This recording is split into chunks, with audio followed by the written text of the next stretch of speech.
Before this immigrant church was demolished, a priest opened its 72-year-old secret. 15 days before an old Catholic church in Fort Wayne, Indiana, was torn down, a priest stood before a small copper box that had been sealed inside the building since 1953. The box was stained by age. Its surface no longer carried the shine it must once have possessed. For nearly 72 years, it had remained hidden inside the cornerstone of St. Hyacinth Church, untouched by the generations who passed through the building above it. Children had been baptized there. Couples had stood before the altar and made promises they hoped would last a lifetime. Families had gathered to mourn their dead. Immigrants who once struggled to understand the language spoken around them had entered those doors and finally heard the prayers of the church, in words that felt like home. Now, the pews were empty. The parish had been closed for 30 years, and the building itself was preparing to disappear. But before the walls came down, the cornerstone was opened.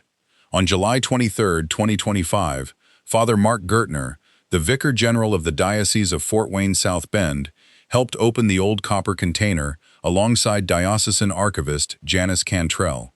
Inside were newspapers, parish records, photographs, religious images, a rosary, and Catholic medals. There was no gold, there were no jewels. There was no document revealing a scandal or a secret fortune. What the box contained was something far quieter and, in many ways, far more precious. It held evidence that a community had once been there. It held the memory of people who had crossed an ocean, entered an unfamiliar country, and built a church so they would not lose their faith, or one another. And as the lid of the box was lifted for the first time since August 30th, 1953, the final chapter of St. Hyacinth began to reveal itself. It was not only a story about a building that was about to be demolished, it was a story about belonging. It was a story about what immigrants carry with them when they leave home. And it was a story about how a church can lose its walls without losing its mission. Before we continue, tell us in the comments where you are listening from, and if there is an old church in your town whose walls still hold the memories of generations, you are invited to share its name as well. Because nearly every old church has a story. And sometimes, that story remains hidden until the final stones are moved. Long before St. Hyacinth became an abandoned building awaiting demolition, Fort Wayne was becoming home to a growing number of Polish immigrants. They arrived in America, carrying the expectations shared by so many immigrants of their era. They had left behind familiar villages, family customs, local parishes, and a language that had shaped their earliest understanding of the world. They came hoping to find work. They came hoping their children might have opportunities they themselves had never known. But opportunity did not erase the loneliness of displacement. To begin again in a foreign country meant learning how to move through a society whose customs could feel unfamiliar and whose language could become a wall of its own. Many Polish Catholics living in Fort Wayne did not understand English well. Some also had difficulty understanding German, which was used among other Catholic communities in the area. They could enter a church building. They could recognize the altar, the crucifix, the candles, and the gestures of the Mass. The faith itself was familiar, but the words around them were not. Imagine entering a sacred place where everything appears to belong to your religion, yet much of what is being said remains beyond your understanding. The prayers may be recognizable in structure, but the homily cannot reach you. Parish announcements pass by without meaning. Conversations continue around you, yet you remain on the edge of them. A person can be physically present in a church and still feel like a stranger. For the Polish immigrants of Fort Wayne, the need was not simply for another building. They needed a place where they could be understood. They needed a parish in which their language, customs, and Catholic identity could exist together. They needed somewhere their children could learn the faith without being taught, that belonging in America required forgetting where their families had come from. Out of that need, St. Hyacinth Parish was established. Its creation represented far more than the organization of a new congregation. It was an answer to the quiet isolation of immigrant life. Within that parish, people who had crossed the Atlantic could hear familiar sounds again. They could pray in a language connected to their childhoods. They could celebrate the great feasts of the church within a community that understood not only their religion, but also the cultural memories attached to it. St. Hyacinth became a spiritual home for people who were attempting to build an American future without completely severing themselves from their Polish past. Inside its community, the milestones of life could be marked with dignity and familiarity. A child could be brought forward for baptism. A young couple could marry before the altar. A family could gather for a funeral and hear prayers that reached not only the mind but the heart. The church offered continuity during a time of enormous change. Outside its doors, the immigrants were laborers, newcomers, foreigners, and people learning to make their way through an unfamiliar society. Inside, they were members of a parish. They had names, they had families, they had responsibilities to one another. They belonged. Over time, the community grew and established deeper roots in Fort Wayne. Children born into immigrant households began to speak English more easily than their parents. Families entered new professions and moved into different neighborhoods. The distance between the old country and the new country slowly narrowed. But the parish remained an anchor. Then came 1953. By that year, a new St. Hyacinth Church was being built. For the community, the construction of that church must have represented permanence. The first generation of immigrants had once struggled simply to create a parish where they could worship in a language they understood. Now their descendants were placing stone upon stone, creating a structure intended to stand for decades. On August 30th, 1953, a copper box was placed inside the church's cornerstone. A cornerstone has always carried symbolic weight. It is part of the foundation, but it also represents the identity of a building. When a time capsule is placed within it, the builders are doing more than preserving objects. They are addressing people they will never meet. They are saying, in effect, "We were here. This was the world we knew. This is what mattered to us. Remember us." No record can fully explain what each person present that day felt as the box was sealed. We cannot know who selected every object or what private memories were attached to them. No invented conversation is needed. The objects speak quietly enough on their own. There were newspapers from the time. Those newspapers represented the world outside the church walls, the public events, concerns, and daily realities of 1953. There were parish records. Those records represented the organized life of St. Hyacinth, the names, decisions, responsibilities, and work required to sustain a Catholic community. There were photographs. The faces in those images belonged to a moment that those living in 1953 may have thought ordinary. Yet decades later, those photographs became windows into a world that had vanished. There was a rosary. Its beads represented a form of prayer carried across generations and, for many immigrant families, across national borders. A rosary can be held in a factory worker's hands after a long shift. It can rest beside a hospital bed. It can be passed from a mother to a child. It can be carried during a journey into a country where nearly everything else feels unknown. There were religious images and medals. Small objects, perhaps, but faith is often carried through small objects. A medal placed around the neck, a holy card kept inside a prayer book, a rosary folded into a pocket. These are not grand monuments, yet they remain close to the body, accompanying ordinary people through ordinary fears. When the copper box was sealed inside the cornerstone, the people of St. Hyacinth could not have known exactly when it would be opened. They could not have known what Fort Wayne would look like 7 decades later. They could not have known which families would remain near the parish and which would move away. And they could not have known that the person opening their time capsule would be standing inside a church scheduled for demolition. That is one of the most haunting elements of every time capsule. It is created in hope, but opened in circumstances its creators cannot control. The people of 1953 may have imagined a celebration. Perhaps they pictured a future anniversary, with a thriving congregation filling the church behind those who opened the box. Perhaps they imagined children and grandchildren standing beneath the same roof, marveling at the objects their ancestors had left behind. Instead, the box was opened as the building approached its end. But between 1953 and 2025, St. Hyacinth still had decades of life ahead of it. The church became the setting for countless moments that were deeply important to those who experienced them, even if they were never recorded in newspapers. Sunday after Sunday, people entered the building. Some came with strong faith. Some came carrying doubts. Some arrived in gratitude. Others came because grief had left them with nowhere else to go.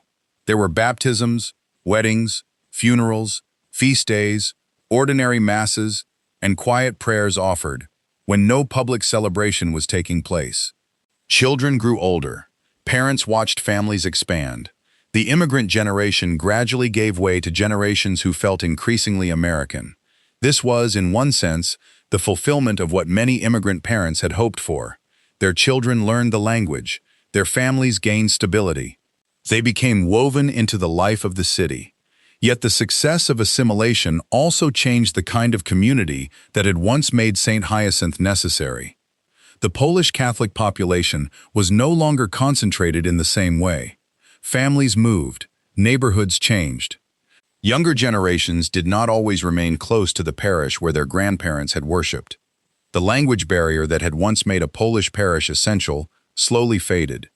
This did not mean the church had failed. In some ways, it meant the community had accomplished what it had set out to do. St. Hyacinth had helped people survive the difficult transition from outsiders to neighbors, from new arrivals to established citizens. But institutions created for a particular immigrant community often face a painful question once that community becomes dispersed. What happens to a parish built around a shared language when fewer people speak that language? What happens when the families who once lived within walking distance are spread across a much larger region? What happens when a church continues to carry sacred memories but can no longer sustain the active community that created them? There is rarely one dramatic moment when a parish begins to disappear. More often, the change happens gradually. A familiar family is no longer seen in the pews. A child grows up and moves away. An older parishioner dies. A neighborhood changes. The congregation becomes smaller. The distance between the people becomes greater. And one day, a church that once seemed permanent is forced to confront the possibility that its active life is ending. In the fall of 1995, St. Hyacinth Parish closed. The official closing date can be placed on a calendar, but the emotional ending of a parish cannot be contained within a single day. For those who had been baptized there, married there, or had buried loved ones from there, the church remained part of their personal history even after regular worship stopped.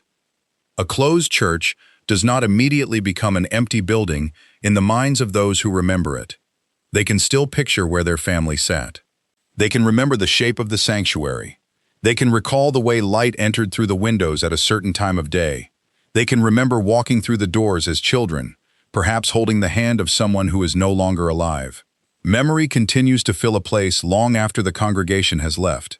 For 30 years after the parish closed, the old St. Hyacinth building remained standing. The world around it continued to change.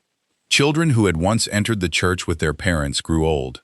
Some of the people whose photographs or parish records had been placed inside the cornerstone were almost certainly gone. The copper box remained hidden. Winter followed winter. Summer heat pressed against the masonry. Rain fell across the roof. Traffic moved through Fort Wayne. New generations passed the building without necessarily knowing why it had been constructed or whom it had once served.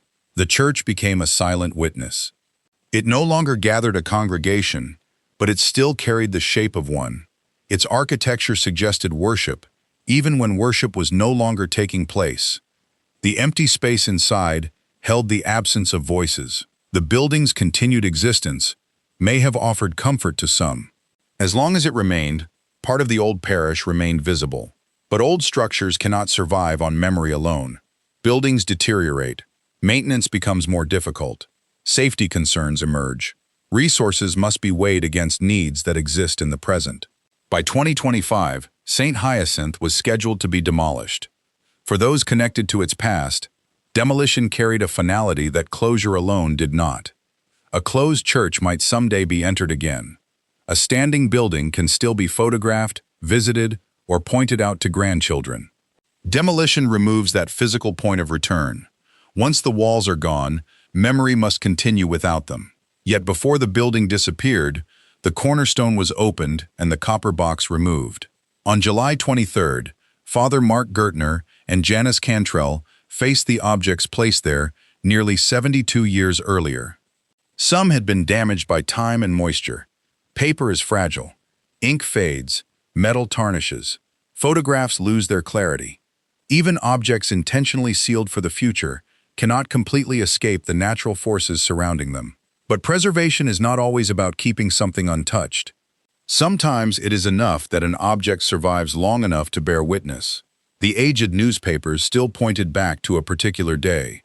The parish records still affirmed that a community had organized, worshipped, and worked together. The photographs still carried traces of human faces. The rosary and medals still revealed what those people considered worthy of placing near the foundation of their church. The box did not contain the entire story of St. Hyacinth. No box could. It could not hold every baptism, every funeral, every whispered prayer, or every sacrifice made by immigrant families. It could not preserve the sound of Polish prayers once spoken within the church. It could not contain the fears of the first immigrants or the hopes they carried for their children. But it held enough to remind the present that the building had not appeared by accident. People had needed it. People had built it. People had loved it. And people had once believed its future was important enough to leave a message inside the stone. A little more than 2 weeks after the box was opened, the physical structure of St. Hyacinth came down. The demolition took place on August 7th and 8th, 2025. Walls that had stood for generations were reduced. The interior space that had held years of worship was open to the sky. For anyone who had known the church in its active years, the images of demolition could not have been easy. Heavy machinery does not distinguish between an ordinary wall and a wall remembered from childhood. A machine cannot measure the emotional weight of a sanctuary. Brick, timber, plaster, and stone respond to force in the same way, regardless of what human beings once experienced among them. Yet the demolition of St. Hyacinth was not carried out merely to erase the past or leave an empty lot. The land was connected to the expansion of Vincent Village, an organization serving homeless families. Plans called for a new transitional living facility with 13 rooms, shared kitchen space, and private bathrooms for families attempting to rebuild their lives. This did not mean the old church building itself would simply be converted into a shelter. The structure was removed so the organization would have more room to continue and expand its work. That distinction matters, but an even deeper connection matters as well. St. Hyacinth had originally been established for people who did not feel fully at home in the world around them. They were immigrants. They had crossed national borders. They struggled with language and cultural isolation. They needed a place where they could gather, be understood, and begin again. More than a century later, the land would serve families facing another form of displacement. These families might not be immigrants. Their circumstances were different. Their difficulties could not be reduced to the same historical experience, but they shared a fundamental human need with the Polish Catholics who once built St. Hyacinth. They needed safety. They needed dignity. They needed a place where a family could remain together. They needed somewhere from which life could begin again. The first community came to St. Hyacinth because they lacked a spiritual home in a language they understood. The future families served on that land would come because they lacked a physical home. In both cases, the response was not merely to notice their need, it was to make space for them. That is why the final chapter of St. Hyacinth is larger than the demolition of a Catholic building. The church did not survive as architecture. Its bell tower, walls, pews, and sanctuary could not remain forever. But the purpose that had first brought the community together, welcoming people who were vulnerable, displaced, or struggling to belong, did not disappear with the bricks. The mission moved forward in a new form. There is a temptation to believe that preserving faith always means preserving every building exactly as it was. Old churches deserve respect. Their histories should be documented, and the grief surrounding their loss should never be dismissed. Buildings matter because human beings experience life within them. Sacred architecture shapes memory. It gives physical form to worship. It becomes part of the landscape of a community and part of the interior landscape of those who pray there. But Christianity has never taught that stone is more sacred than the human person. A church building exists to serve a mission. It gathers people for worship, forms communities, cares for the vulnerable, and reminds the world that no person should be treated as disposable. When a building can no longer continue in its original purpose, the most faithful ending may not always be the preservation of every wall. Sometimes, Faithfulness may mean allowing the land itself to continue serving people in need. That does not erase the sorrow. The Polish families who built St. Hyacinth deserve to have their story remembered. The people who worship there deserve to mourn its disappearance. The parish's closing in 1995 and the building's demolition in 2025 were real losses. But loss and continuity can exist together. A building can disappear while its moral inheritance remains. The copper box made that inheritance visible. It reminded those present in 2025 that the church had been built by people who knew what it meant to be strangers. They knew what it meant to search for stability. They knew the importance of gathering around faith when the surrounding world felt unfamiliar. The objects they placed inside the cornerstone were not random relics. They were signs of identity. The newspapers said, "This was our time." The record said, "This was our community." The photograph said, "These were our faces." The rosary said, "This was how we prayed." The medals and religious images said, "This was what we carried close to us." 72 years later, those objects emerged into a world their owners could not have imagined. The parish was gone. The building was about to vanish. The neighborhood had changed. The descendants of the original immigrant community had become part of the wider American story. And yet the fundamental human needs beneath the history remained recognizable. People still needed to belong. Families still needed protection. Communities still had to decide whether their land and resources would serve only memory or also meet the suffering directly in front of them. The answer at the old St. Hyacinth site would be both. The time capsule would help preserve the memory. Vincent Village would carry the service forward. One would look backward.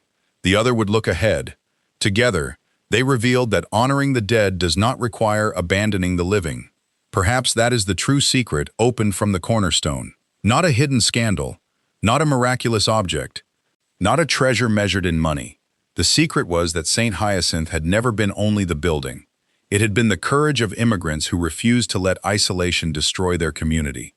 It had been the faith of parents who wanted their children to inherit more than hardship. It had been the willingness of ordinary people to create a place where strangers could become neighbors. And that work did not have to end simply because the building did. Years from now, children may live temporarily on the same land where children were once baptized. Parents facing homelessness may prepare meals near the place where immigrant families once gathered after worship. Families who have experienced fear and instability may find enough safety to begin planning their next chapter. They may never know every detail of St. Hyacinth's history. They may never see the old sanctuary or hear the stories of the Polish immigrants who built it, but they will become part of the continuing history of that ground. The land will once again offer shelter to people passing through a difficult transition. Once, it helped newcomers build a life in America. Now, it will help families rebuild lives disrupted by homelessness. The circumstances are different. The human dignity is the same. When Father Mark Gurtner opened the copper box on July 23, 2025, the objects inside had survived almost 72 years in darkness. They were brought into the light just before the church itself disappeared. For a brief moment, past and present stood together. The people of 1953 had sent forward a record of their faith. The people of 2025 received it at the exact moment they were being asked to decide what the end of a church should mean. The answer was not that nothing had been lost. Much had been lost. A parish had closed. A beloved building had aged beyond its active use. Generations had passed away. The physical landmark would no longer stand. But destruction was not the only thing taking place. A new space for mercy was being created. The final image of St. Hyacinth should not be only a machine breaking through an old wall. It should also be the copper box resting open after 72 years. It should be the rosary lying among faded papers. It should be the photographs of people who wanted the future to remember them. And beyond those objects, it should be the possibility of families finding safety on the same land. St. Hyacinth would lose its steeple. It would lose its pews. It would lose the walls that had sheltered generations of Polish immigrants. But its final chapter would not be written only in rubble. On the same ground where strangers once found a spiritual home, families with no home at all would be welcomed. The church was disappearing. Its mission was not. And perhaps that is how a sacred place survives. Not always through stone, not always through architecture, but through every act of mercy that continues after the last wall has fallen. If this true story moved you, subscribe to Grace Beyond the Headlines, where we look beyond the breaking news to find the faith, sacrifice, and human dignity that headlines often leave behind. And remember the people of St. Hyacinth. They placed a rosary, photographs, records, and pieces of their world inside a copper box because they hoped someone in the future would understand that they had been there. Now we do. Their church is gone, but they have not been forgotten.